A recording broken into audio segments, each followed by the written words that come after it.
Welcome back friends. In this lecture આપણે biotechnology અને તેના પ્રયોજનો વિશેની વાત કરીએ છીએ. એમાં છેલ્લા લેક્ચરમાં આપણે અલગ અલગ જે બાયોટેકનોલોજીકલ જે બધા પોર્શન્સ ઓલરેડી ઘણા કમ્પ્લીટ કરી ચૂક્યા છીએ, બરાબર. એમાં પારજનની પ્રાણીઓ વિશે એમાં છેલ્લા લેક્ચરમાં આપણે ચર્ચા કરી ચૂક્યા છીએ. અને હવે એના પછી આપણે વાત કરીશું જે બાયોટેકનોલોજીની સાથે તો સંકળાયેલો છે જ, પણ એની સાથે સાથે એ સમગ્ર જીવસૃષ્ટિ અને મનુષ્ય સાથે પણ સંકળાયેલો છે, માનવ સાથે સંકળાયેલો છે. અને પ્રાણીઓ કે સૂક્ષ્મ જીવો હોય, તમામ સમગ્ર જીવસૃષ્ટિ સાથે સંકળાયેલો એક ગંભીર બાબત જેને આપણે કહીએ છીએ નૈતિકતાના પ્રશ્નો. તો આ એથિકલ ઇસ્યુઝ આપણે જે વાત કરી કે ભાઈ બાયોટેકનોલોજીની અંદર આપણે મનુષ્ય દ્વારા ઘણા બધા અલગ અલગ પ્રકારના જે કોઈ પણ સૂક્ષ્મ જીવો હોય કે સજીવો હોય કે પારજનની પ્રાણીઓ હોય કે લીલ હોય, ફૂગ હોય, વોટ એવર, કંઈ પણ સજીવ હોય, જેના ઉપર આપણે ઘણા બધા અલગ અલગ પ્રકારના જે એક્સપેરિમેન્ટ જે છે, જે બધા પ્રયોગો જે છે, એ પ્રયોગો એના ઉપર આપણે કરીએ છીએ. તો શું આ બાબત જે છે ત્યાં આપણે માનવતાવાદી વલણ ન અપનાવવું જોઈએ? ઘણા પ્રયોગો એમાંના એવા પણ હોય છે કે જે ખરેખર એની અંદર કરવા યોગ્ય હોતાય નથી, છતાં પણ એ પ્રયોગો કરીને આપણે સજીવ સૃષ્ટિની અંદર અને સમગ્ર નિવસન તંત્રમાં એક મોટું જોખમ ઊભું કરી શકીએ છીએ. એટલે આ જે બધી બાબતો જે છે કે ભાઈ માનવ દ્વારા અન્ય કોઈ પણ જે સજીવો છે એ સજીવો ઉપર નિયમન વગર વધારે પ્રમાણમાં એવા કોઈ પણ પ્રકારના અખતરા એના ઉપર કરી શકતા નથી. અને એ જે કોઈ પણ માનવીય પ્રવૃત્તિઓ હોય, આ બધા જ ના સંબંધિત જે બધા રિલેટેડ જે કોઈ પણ પ્રયોગો હોય, એ પ્રયોગો ધારો કે સજીવને કેટલા મદદરૂપ છે કે સજીવ માટે કેટલા નુકસાનકારક છે, આ બાબતનું નીતિ વિષયક નિર્ણય જે છે અથવા તો એના રિલેટેડ કોઈ પણ ચોક્કસ પ્રકારના નીતિ નિયમ જે છે એના મૂલ્યાંકન માટે એમાં તૈયાર કરવા જરૂરી છે, અને જેને આપણે નૈતિક માપદંડો તરીકે ઓળખવામાં આવે છે. તો આ બધા જ જે પ્રયોગો છે, બરાબર, એ પ્રયોગોમાં એટલે આ જે માનવ પ્રવૃત્તિઓ છે, એ માનવ પ્રવૃત્તિ, બરાબર, એ સજીવો જે છે એ સજીવો માટે ફાયદાકારક છે, બરાબર, એને ફાયદાકારક છે, ઉપયોગી છે, કે એને નુકસાનકારક છે, એ નુકસાનકારક છે. તેના જે માપદંડો છે, બરાબર, એટલે એનો નીતિ નિયમો આધારિત જે નૈતિક માપદંડો જેને આપણે કહી શકાય, બરાબર, આવા નૈતિક માપદંડો એ એમાં આવશ્યક છે, એમાં જરૂરી છે. તો હવે આના ઉપર કોણ કામ કરે, બરાબર, આના ઉપર આપણે કોણ કામ કરે? તો એના ઉપર ગવર્મેન્ટ જે છે એ ગવર્મેન્ટ ઓથોરિટીએ સંપૂર્ણ બાબતનું જે કોઈ પણ જાણકારી છે, દેખરેખ છે, એ સંપૂર્ણ રીતે એના અંડર કંટ્રોલ બધી જ પ્રક્રિયાઓ જે છે એમાં થતી હોય છે. કોઈ પણ પ્રાઇવેટ લેબોરેટરી હોય કે કોઈ પણ ગવર્મેન્ટ લેબોરેટરીઝની અંદર જે કોઈ પણ એક્સપેરિમેન્ટ બધા કરવામાં આવતા હોય છે, તમામે તમામ એક્સપેરિમેન્ટ ઉપર એમાં એની પરમિશનથી લઈ અને એ શું એમાં કામગીરી કરી શકે, દરેક બાબત જે છે એના ઉપર ગવર્મેન્ટની વોચ હોય છે. અને એ જનીનિક રૂપાંતરિત જે સજીવો છે, એ સજીવો જ્યારે પણ બનાવવામાં આવતા હોય ત્યારે બાબત ઉપર ખાસ ગંભીરતાપૂર્વક એમાં કાળજી રાખી અને એની નોંધ જે છે એમાં લેવામાં આવતી હોય છે. હવે આ આપણે જે કોઈ પણ એક્સપેરિમેન્ટ એની અંદર કરતા હોઈએ છીએ, બરાબર, જે પારજનીનિક જે સજીવો જે છે એ સજીવો જે તૈયાર કરવામાં આવે, આ સજીવો જ્યારે નિવસન તંત્રમાં દાખલ થાય ત્યારે એ નિવસન તંત્રમાં બે અસર ઊભી કરી શકે. કાં તો ફાયદોય કરી શકે છે અથવા તો ઘણું અણધાર્યા મુશ્કેલી ઊભી કરી શકે એવા પણ પરિણામો એમાંથી પ્રાપ્ત થાય છે. આપણે બધાએ અત્યારે હાલના સમયમાં ભોગવી રહ્યા છીએ કે ભાઈ આ કોરોના વાયરસ જેવી જે મહામારીઓ જે છે એ પણ એની અંદર નોંધી શકાય છે. એટલે આ બધા જ અણધાર્યા પરિણામો છે, બરાબર. એટલે નિવસન તંત્રમાં એ એવા કેટલાક એમાંના અણધાર્યા પરિણામ જે છે એ પરિણામો એમાંથી મેળવી એમાંથી પરિણામો જે છે એ પરિણામ એમાંથી આવી શકે છે અથવા તો પરિણામ એમાંથી આપી શકે છે. એટલે આવી રીતે એને જે સંપૂર્ણ રીતે એના ચોક્કસ નીતિ નિયમો હોવા જોઈએ કે ભાઈ અથવા તો એને પારજનિક પ્રાણીઓની ઉપર કંટ્રોલ કેમ કરવો, એના ઉપર નિયંત્રણ કેમ રાખવું, કઈ રીતે એક્સપેરિમેન્ટ કરવા, કેટલી કાળજીઓ રાખવી, બરાબર. આ બધા જ બાબતો જે છે એને આપણે એમાં ચોક્કસ પ્રકારની કાળજી રાખવી જરૂરી છે. કેમ કે અત્યારે તો આપણે પ્રાણીઓ ઉપર પ્રયોગ કરીએ છીએ. આપણે જે વાત કરી ભાઈ પારજનિક આપણે ઉંદર બનાવ્યા, પારજનિક સસલા બનાવ્યા, ભૂંડ બનાવ્યા, ગાય બનાવી, પણ એક સમય એવો આવે કે માણસો પારજનિક જે બધા એક્સપેરિમેન્ટ છે ધીમે ધીમે મનુષ્યો ઉપર આવે. તો મનુષ્ય ઉપર જો એ પારજનિક એક્સપેરિમેન્ટ આવે તો એની અંદરના જનીનોની અંદર એવો બદલાવ થાય કે જે જનીનો એ માનવ સૃષ્ટિ માટે એ મનુષ્ય જે છે મોટી દહેશત ઊભી કરી શકે છે. એટલે આ બધી જ બાબતો ઉપર નિયંત્રણ ફરજિયાત રીતે હોવું જરૂરી છે. આપણે આગળ વાત કરી કે ભાઈ પારજનિક પ્રાણીઓ આપણે બનાવીએ છીએ તો વાસ્તવિક રીતે તો આપણે એનું જે ઓરિજિનલ જે જીનેટિક મટીરિયલ છે એમાં તો આપણે બદલાવ જ કરીએ છીએ, જે કેટલી હદે વ્યાજબી બની શકે છે. આ બધી નૈતિકતાની બાબત બની શકે. કોઈ આપણી ઉપર એવા એક્સપેરિમેન્ટ કરે તો આપણે પ્રાણીઓ જે છે એના ઉપર એક્સપેરિમેન્ટ કરીએ, પ્રાણીઓની અંદર જનનિક પરિવર્તનો કરીએ, વનસ્પતિઓમાં જનનિક પરિવર્તનો કરીએ, એ બાબત કેટલી હદે આપણે એમાં એને માનવીય બાબત ગણી શકાય છે. એટલે આવા મેં તમને કીધું એમ કે આવા ઘણા પ્રયોગો એવા પણ કરવામાં આવતા હોય છે કે જેની ખરેખર આવશ્યકતા જ નથી, છતાં પણ એ પ્રયોગો દ્વારા એ પ્રાણીઓ અને નિવસન તંત્ર ઉપર પણ સામાન્ય નુકસાનની સ્થિતિ જે છે એ એના દ્વારા ઉત્પન્ન થઈ શકે છે. આપણે વાત કરી કે પારજનિક પ્રાણીઓ જે છે એ એક રોગોની અંદર એક મોડલ તરીકે કામ કરે છે. તો એ પ્રાણીઓમાં રોગ ઉત્પન્ન કરવો, બરાબર, એ કેટલી હદે માનવતાવાદી ગણી શકાય.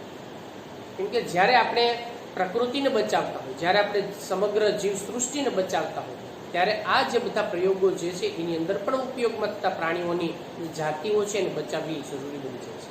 કેમ કે એ બહાર નીકળીને નિવસન તંત્રમાં કેવા મોટી દહેશત ઊભી કરી શકે છે એ આપણને ખબર નથી. માનવ માટે કેટલું એ નુકસાનકારક સાબિત થઈ શકે છે આપણે ખ્યાલ નથી. એટલે આ બધી જ બાબતો માટે, બરાબર, ભારત સરકાર જે છે એના દ્વારા એક સંગઠનની રચના કરવામાં આવી છે જેને આપણે GEAC તરીકે ઓળખવામાં આવે છે. એટલે જેના માટે ભારત સરકાર દ્વારા એક સંગઠન જે છે એ સંગઠનની રચના કરવામાં આવી છે અને જેનું નામ છે GEAC. બરાબર, આ સંગઠન જે છે એની રચના કરવામાં આવી છે જેને આપણે જીનેટિક એન્જિનિયરિંગ એપ્રુવલ કમિટી તરીકે ઓળખવામાં આવે છે. બરાબર, એટલે આ જે સંસ્થા છે, આ જે આખું સંગઠન છે જેને આપણે જીનેટિક એન્જિનિયરિંગ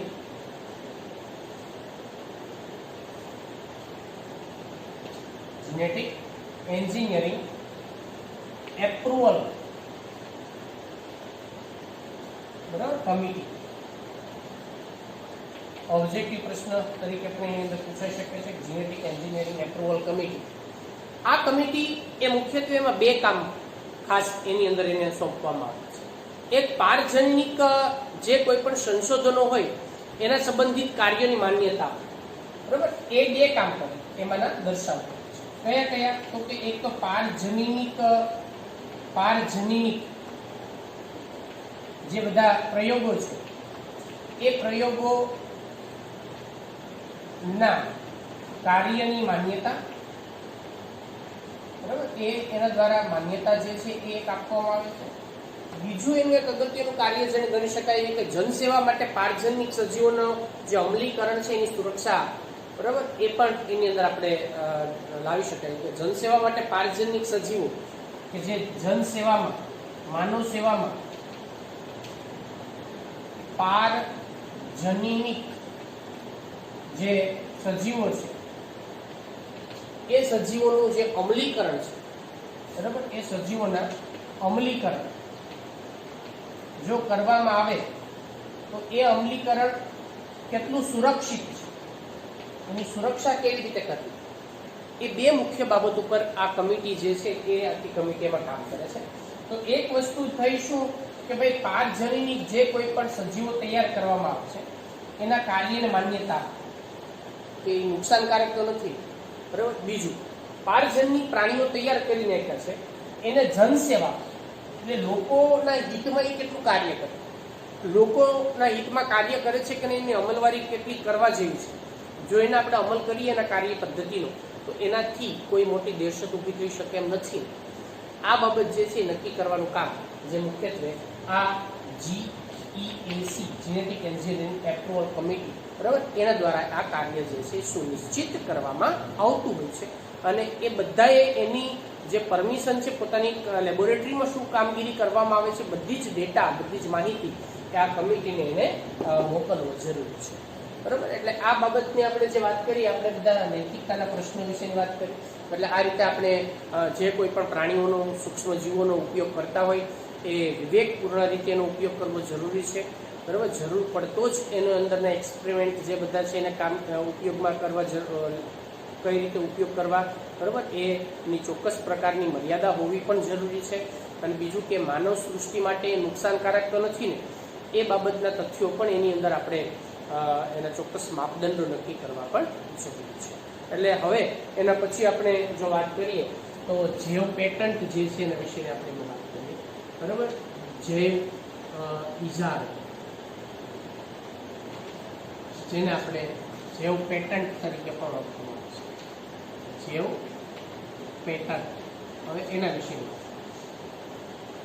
તો સૌથી પહેલા તો આપણે બધાએ જાણવું જરૂરી છે કે જૈવ પેટન્ટ એટલે શું, ઇજારો એટલે શું.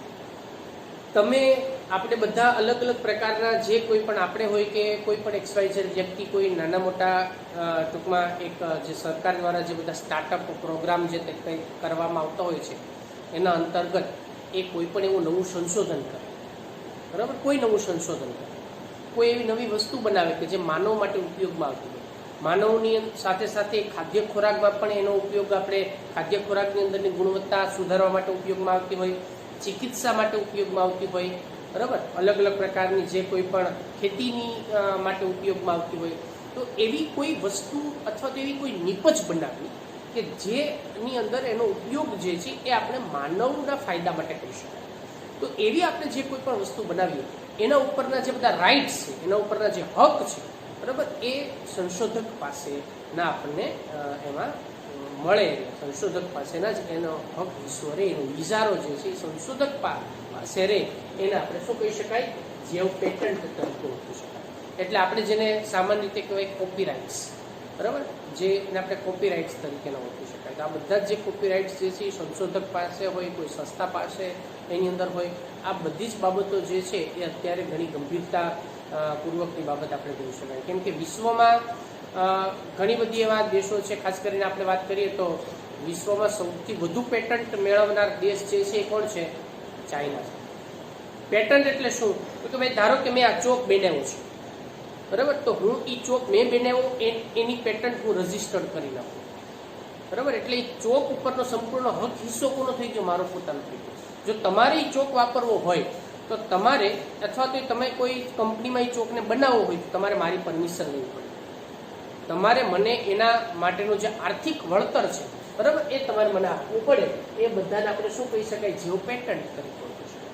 એટલે જે કોઈ પણ જનસેવાઓ, જેમ કે એ આહાર સંબંધિત હોય, ચિકિત્સા સંબંધિત હોય, કે પછી એવા કોઈ પણ જે બાબતની અંદર સંબંધિત આપણે એની ગણી શકાય છે. તો આની અંદરની પેટન્ટ સંબંધિત ઘણી બધી સમસ્યાઓ જે છે એ હાલના સમયમાં શરૂ થઈ ચૂકી છે. કેમ કે ઘણા બધા જે કોઈ પણ સંશોધકો જે છે એ બીજાની ઝડપથી કોપી કરી લેતા હોય, ડુપ્લિકેટ આઇટમ્સ જે છે એની અંદરથી બનાવી લેતા હોય છે, નકલી પ્રોડક્ટ જે છે એની અંદરથી આપણે એમાંથી બનાવવામાં આવતી હોય છે. એટલે આ બધી જ જે પેદાશો છે એમાં ઘણી બધી અત્યારે મૂંઝવણ ઊભી થઈ છે અને ઘણી બધી એની સમસ્યા જે છે એના કારણે સર્જાવી છે. એટલે જે કોઈ પણ જનસેવાઓની અંદર આહાર છે, ચિકિત્સા છે, એના માટેના જે સજીવના રૂપાંતરણ અને એના જે ઉપયોગી બાબતો છે એની ઘણી બધી સમસ્યા એમાં સર્જાવી છે, બરાબર. એટલે જૈવ ઉપયોગી અથવા તો એમાં માનવ ઉપયોગી જે નિપજો છે એ નિપજો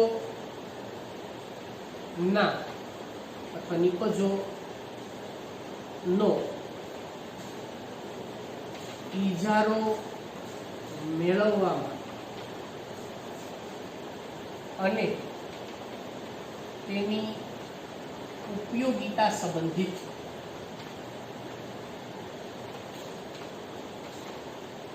બાબતમાં ઘણી સમસ્યા સર્જાય છે, ઉત્પન્ન થઈ છે.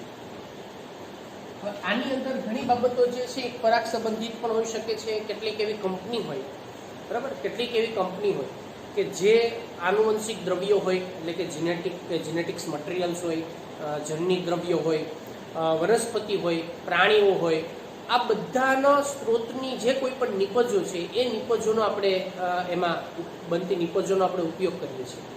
અને એના આધારે એની ખાલી નિપજો જ નહીં, કઈ પદ્ધતિથી એ બનાવવામાં આવે છે, આ બધાની પેટન્ટ જે છે એ પેટન્ટ અત્યારે બધા પ્રાપ્ત કરી રહ્યા છે. એટલે ઉદાહરણ તરીકે જો આપણે વાત કરીએ ભાઈ કે આપણે એમાં બાજરાનો રોટલો બનાવીએ તો રોટલાની પેટન્ટ મેળવવી કે મારા એ રોટલો જે છે કેવી રીતે બનાવવો, એની પ્રક્રિયા શું છે, રોટલો બનાવવાની, બરાબર, રોટલી બનાવવાની પ્રક્રિયા શું છે, અલગ અલગ પ્રકારની. તમે જોજો કોઈ પણ કંપની જે પોતાની પ્રોડક્ટ બનાવે છે ને તો એ પ્રોડક્ટ જે છે એના ઉપર એ પોતાનો ટ્રેડમાર્ક લેશે, TM એવું એમાં લખેલું હશે, અથવા તો R કરીને એમાં રજિસ્ટર્ડ કરેલું હશે. એટલે આ બધી જે અમુક સિમ્બોલ જે છે, બરાબર, આ રીતે રજિસ્ટર્ડ કંપની હોય એની અંદર એ જે કોઈ પણ હોય તેનો ટ્રેડમાર્ક જે છે એ એમાં આપણને જોવા મળે. અમુકની અંદર આ કોપીરાઇટ, એટલે બધી જ એના જે કોઈ પણ શૈક્ષણિક સંબંધિત બાબત હોય તો એમાં કોપીરાઇટ આપણને હોય, રજિસ્ટર્ડ સંસ્થા હોય, એનો જે ટ્રેડમાર્ક હોય, આ બધાની પેટન્ટ જે છે ચોક્કસ પ્રકારે એની અંદર આપણને મેળવવામાં આવતી. એટલે ઘણી બધી કંપની છે, બરાબર. એમાં જે ઘણી કંપની જે વનસ્પતિ, પ્રાણીઓ, બરાબર, આ સિવાય જનીન દ્રવ્યો અથવા તો આવી ઘણી બધી સંબંધિત જે બધી જ એમાંની બાબતો જે છે, બરાબર, એના દ્વારા વગેરે સ્ત્રોતથી બનતી નિપજો અને એની પદ્ધતિ,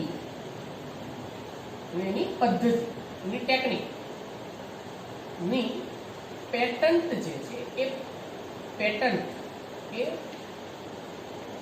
મેળવવાનું છે, અથવા તો એ પેટન્ટ જે છે એની અંદરની, બરાબર, એ પેટન્ટ એને પ્રાપ્ત કરવાનું છે. આપણે એમ પણ કહી શકીએ એ પેટન્ટ એને પ્રાપ્ત કરવાનું છે.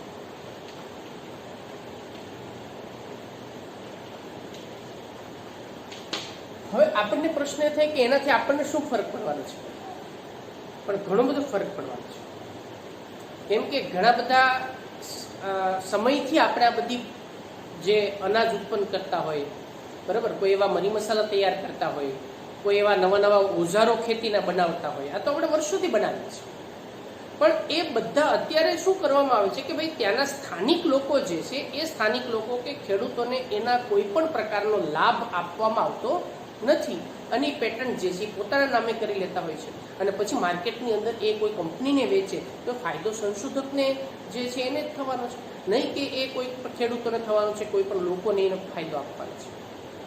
એટલે પેટન્ટની અંદર આવી ઘણી બધી સમસ્યાઓ જે છે એ સમસ્યાઓ એની અંદર થવા લાગે છે. આપણે વર્ષોથી ઉપયોગમાં એ પદ્ધતિનો ઉપયોગ કરતા હોય છે, છતાં પણ કોઈ એની પેટન્ટ મેળવી લેશું તો બધો જ એની અંદરનો ઇજારો એની એ વ્યક્તિ પાસેનો હોય છે.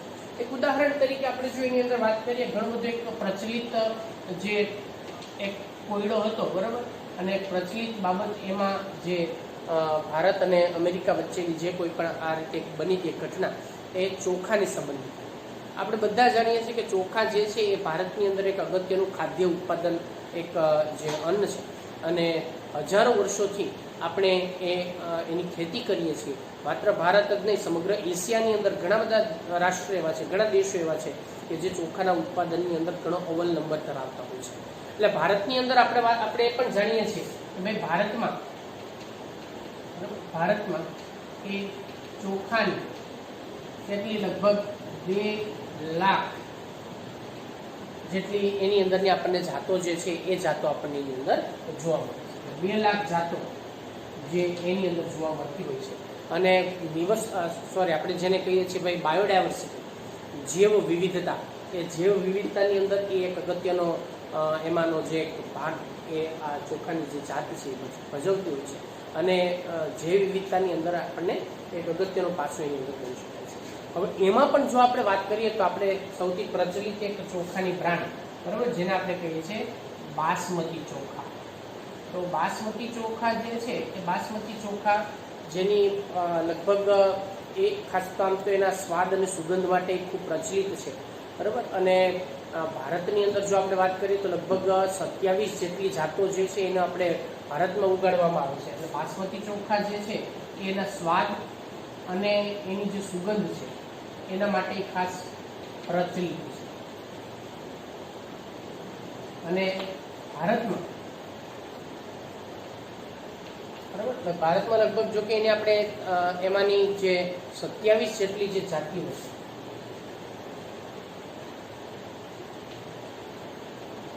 એનું આપણે એમાં વાવેતર કરીએ છીએ અથવા તેનું ઉત્પાદન કરીએ છીએ. પણ આ બધી વસ્તુ તો આપણે પહેલેથી જ ઉત્પાદન કરીએ છીએ, બરાબર. ઘણા એવા પ્રાચીન ગ્રંથો છે, ઘણા એવા જે લોક સાહિત્ય છે આપણા, ઘણી કવિતાઓ એવી છે કે જેમાં બાસમતી ચોખા વિશેનો ઉલ્લેખ થયેલો છે. શૈકાઓથી આપણે બાસમતીનો જે ઉપયોગ જે છે આપણે કરીએ જ છીએ, બરાબર. એટલે આપણા જે પ્રાચીન કાળથી આપણે બધા જ જે ગ્રંથો છે એની અંદર પણ આનો ઉલ્લેખ થયેલો છે. પણ 1977માં અમેરિકાની કંપનીએ બાસમતી ચોખાની US પેટન્ટ મેળવી લીધી. એટલે વિઝારો કોણે મેળવી લીધો? અમેરિકા. હતું કોનું? ભારત, બરાબર. એટલે આ રીતે એમાં 1977 અમેરિકાની કંપની, બરાબર, એટલે અમેરિકાની કંપની જે છે એ કંપનીએ US પેટન્ટ કોની? બાસમતી, બરાબર, બાસમતીની એના દ્વારા મેળવી લીધી છે. એટલે એ લોકો તો એમ કે છે કે બાસમતી ચોખા અમારી નીપજ છે, પણ વાસ્તવિક રીતે બાસમતી જે છે એ ભારતના ખેડૂતોએ વિકસિત કરેલા છે. બાસમતી જે છે એ અર્ધવામન જાત સાથે ભારતીય બાસમતી અને અર્ધવામન જાત સાથે સંકરણ કરાવીને મેળવેલી છે, બરાબર. એટલે ભારતીય બાસમતી એને જે અર્ધવામન જાત છે, અર્ધવામન જાત ચોખાની અર્ધવામન જે જાત છે, બરાબર, એની સાથે સંકરણ કરાવી ને તૈયાર કરેલી છે. એ આપણા ભારતીય જે સંશોધકો છે, ખેડૂતો છે, એને તૈયાર કરેલી છે. અમેરિકાવાળા એમ કે છે કે અમે તૈયાર કરેલી છે. એટલે આ બાબતની અંદર આ બંનેમાં એક સંઘર્ષ ઉભો છે. અને આ બાબત જે છે એ એમાં જે આંતરરાષ્ટ્રીય કોર્ટ મેટર આની બનેલી, બરાબર. અને પછી એની અંદર ધીમે ધીમે બધા જ પુરાવાઓ આપણે રજૂ કર્યા એ પછી એમાં ચુકાદો આપવામાં આવ્યો કે ભાઈ વાસ્તવિક રીતે બાસમતી જે છે એ ભારતની બ્રાન્ડ છે અને ભારતની અંદરથી એ ઉત્પન્ન કરેલી છે, બરાબર. એટલે એની US પેટન્ટને પછીથી રદ કરવામાં આવી હતી અને એના પછી એ પેટન્ટ જે છે એ ભારતને આપવામાં આવી. જો આ પેટન્ટ અમેરિકા પાસે હોત તો એ બાસમતી ઉપરના ઘણા બધા પ્રતિબંધો આપણી ઉપર લાગુ પાડી શકે છે. જેની પાસે પેટન્ટ હોય ને એ ઘણા બધા પ્રતિબંધો એના ઉપર લાગુ પાડી શકે છે, બરાબર. એટલે જેમ કે આપણે વાત કરીએ મોબાઈલની અંદરની પેટન્ટ છે એન્ડ્રોઈડ પેટન્ટ. મોબાઈલની એન્ડ્રોઈડ પેટન્ટ જે છે ધારો કે નોકિયા કંપનીએ નથી ખરીદી, પાછળથી પછીથી એને જે કોઈ પણ રીતે એમાં એની ખરીદી કરી વાત જુદી છે. તો હવે નોકિયાએ એની ઉપર ન ખરીદી, બરાબર, તો નોકિયાવાળા જે છે એ એન્ડ્રોઈડ મોબાઈલ નથી બનાવી શકતા. એટલે આવી રીતે જેની પેટન્ટ જે ખરીદે ને એ લોકો એનો ઉપયોગ કરી શકે. જેણે એની ઉત્પત્તિ કરેલી હોય એને અમુક નાણાકીય કોઈ પણ એવા લાભ જે છે એ સંશોધકને આપવા જરૂરી બની જતા હોય છે. એટલે આની અંદર જો આપણે કાળજી નહીં રાખશું તો ઘણા બધા આપણી પેટન્ટનો મતલબ આપણે અહીંયાની મૂળભૂત જે પારંપરિક જે ઔષધો છે એનું પણ પેટન્ટ મેળવવા માંડ્યા છે અત્યારે, બરાબર. હાલ જો આપણે વાત કરીએ એમાં તો ભારતીય આપણી જે પારંપરિક ઔષધ એમાં ખાસ કરીને હળદર છે અને લીમડો છે, આનો સમાવેશ કરવામાં આવે છે. તો આ હળદર અને લીમડો એની પેટન્ટ જે છે એ વિદેશમાં પણ ઘણા લોકોએ મેળવવાનો પ્રયત્ન કર્યો છે કે ભાઈ લીમડો જે છે અમારી પેટન્ટ છે, અમે જ લીમડાનું વાવેતર કરી શકીએ. લીમડામાંથી બનતી દરેકે દરેક જે કોઈ પણ પ્રોડક્ટ છે, સાબુ હોય છે, શેમ્પૂ હોય છે, કોઈ એવી ટૂથપેસ્ટ હોય છે કે ક્રીમ હોય, વોટેવર કાંઈ પણ એમાંથી બને, એ બધીની પ્રોડક્ટ જે છે એની ઇજારો કોનો હોય તો કે જે એની અંદરની પેટન્ટ મેળવે એનો. તો હવે હળદર છે, લીમડો છે, આ બધું તો આપણે રૂટીન વર્ષોથી ભાઈ આપણે આપણી જે ભારતીય સંસ્કૃતિમાં પરંપરાગત રીતે આપણે એનો ઉપયોગ કરીએ છીએ. પણ એટલે આ રીતે જો આપણે એની અંદર કાળજી નહીં રાખશું તો ઘણા બધા એવી જે કંપનીઓ છે અથવા તો બહારની વિદેશી જે કોઈ પણ લોકો છે, બરાબર, એ આપણા આ સમૃદ્ધ જે આપણો વારસો છે એ આપણી પાસેથી એક દિવસ છીનવી લેશે. એટલે અહીંયા આપણે સજાગ રહેવાની જરૂર છે કે ઘણા સંશોધકો હોય, બરાબર, અથવા કોઈ વ્યક્તિ હોય જે નાનું મોટું કંઈક સંશોધન કાર્ય કર્યું હોય અથવા તો કંઈક નવી વસ્તુની શોધ કરી હોય, તો એ ગામમાં આમ ઢંઢેરો ટીપવા માંડે, ભાઈ આ મેં બનાવ્યું, જો મેં આની શોધ કરી. પણ એ ગામને બતાવતા પહેલાં તમારે એનું એક જે કોઈ પણ એમાંનું પેટન્ટ રજિસ્ટર્ડ કરતા જે વકીલ હોય એને મળી અને તમારે એની પેટન્ટ મેળવી લેવી જોઈએ છે. પછી તમે માર્કેટમાં અથવા તમે પછી બીજા અન્ય વ્યક્તિ સાથે તમારું જે કોઈ પણ જ્ઞાન છે અથવા તો જે કોઈ પણ તમે બનાવેલી પ્રોડક્ટ છે એને તમે બીજા લોકોને પછી માર્કેટમાં બતાવો. કેમ કે બાકી અન્ય લોકો જે છે એનો પેટન્ટ મેળવી લેશે તો પછી એ પેટન્ટ જે છે એનો ફાયદો એ લઈ શકશે. એનો ફાયદો તમે ભલે બનાવી છે પણ તમે એનો ફાયદો નહીં પ્રાપ્ત કરી શકો.